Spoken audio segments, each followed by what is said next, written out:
It's not science fiction. It's now. This is today's Army, Air Force, 3 miles down. Navy, Marine Corps. Together, they're the most advanced fighting force on the planet and beyond.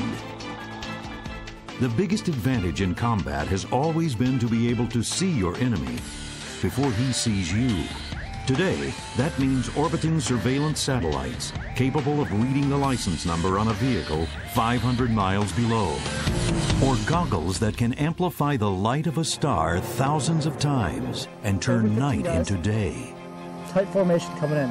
It means a pilot sitting in a control room in New Mexico can track down an enemy on the other side of the world, and if necessary, lock up target 5, eliminate them. 2, 1, impact. New technologies have enormously enhanced our ability to see the enemy first. But these are all just extensions of the human eye, and they are all subject to its limitations. Right now, 45% of everyone in the Air Force is nearsighted and needs corrective lenses in order to do their job. It's perfect. Colonel Charles Riley is an ophthalmic surgeon and consultant to the Air Force Surgeon General for refractive surgery. We're looking at enhancing the human weapons system. Over the past decade, Dr. Riley and other military surgeons have been using laser vision correction to enhance the vision of hundreds of thousands of soldiers, sailors, and airmen. Never saw that before on LASIK. We talk about upgrading our avionics in an airplane so they can see out further, see the bad guys sooner. Well, that's what we're doing with our laser for the human weapon system. The most important weapon system in the cockpit is that human. And so to be able to offer them that upgrade in their avionics is priceless. It really is priceless. It may mean the difference between them living or dying in their job. It's that big. Commander Elizabeth Hoffmeister is a Navy flight surgeon.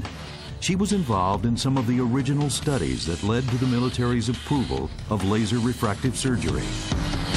In the military, we do not consider LASIK to be a cosmetic procedure at all. It is truly a warfighter, almost like a gear issue. When we send a soldier off for deployment, that's one of the things that we as commanders have to do. We have to make sure that they are well trained, well equipped. We can make him better, and he is qualified for corrective surgery for his eyes. Let's do it. General Frank Helmick is commanding general of the Army's 18th Airborne, the Rapid Deployment Force, and the deputy commanding general of U.S. forces in Iraq. He's had LASIK surgery himself. And our military has an advantage over our adversaries in almost everything, I think. And LASIK surgery is just another indication of that. LASIK was approved by the FDA for refractive surgery in 1998. But it was more than a decade before the procedure was accepted by the military for aviators. It wasn't a question of effectiveness. In the civilian world, LASIK had amassed a long and enviable track record for safety and consistently good vision correction. If something performs well in suburban America, that may not perform well in the middle of the heat in Afghanistan. May not perform well at 25,000 feet jumping out of a plane, may not perform well under water with explosives and concussive effects with the water, which is not necessarily something that's tested very well on the civilian side. Colonel Scott Barnes, an Army ophthalmic surgeon, was intrigued by the potential for the Army Special Forces. He began testing laser refractive surgery under extreme conditions with soldiers at the Special Operations Command at Fort Bragg.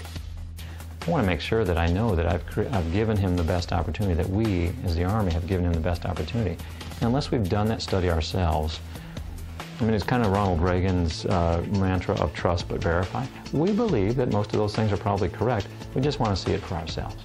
I was pleasantly surprised. Pleasant is perhaps not a strong enough word.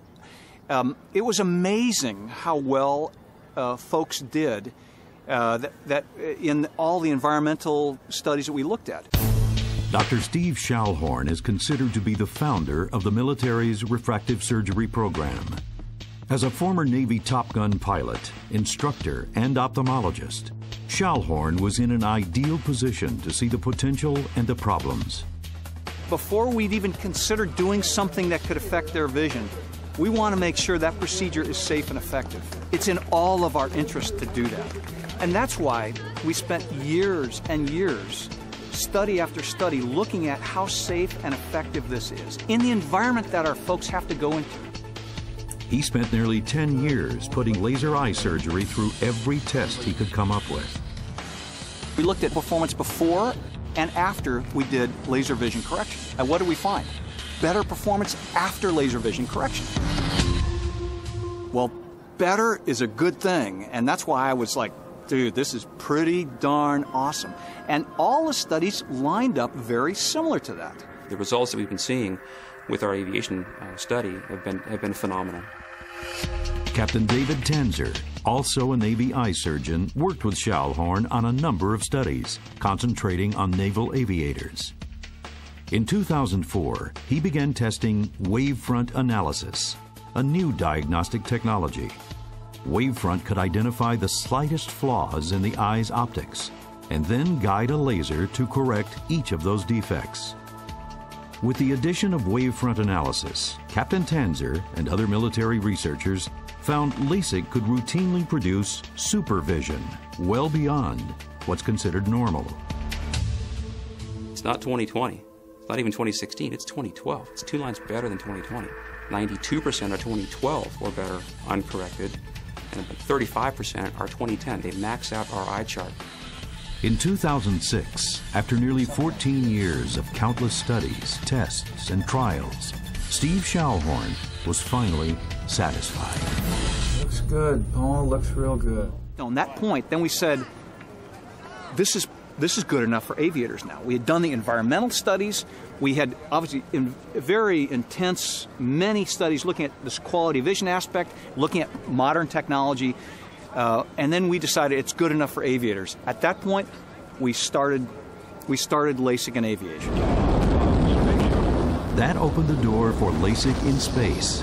NASA, which until then had banned any type of refractive surgery, approved LASIK for their astronauts.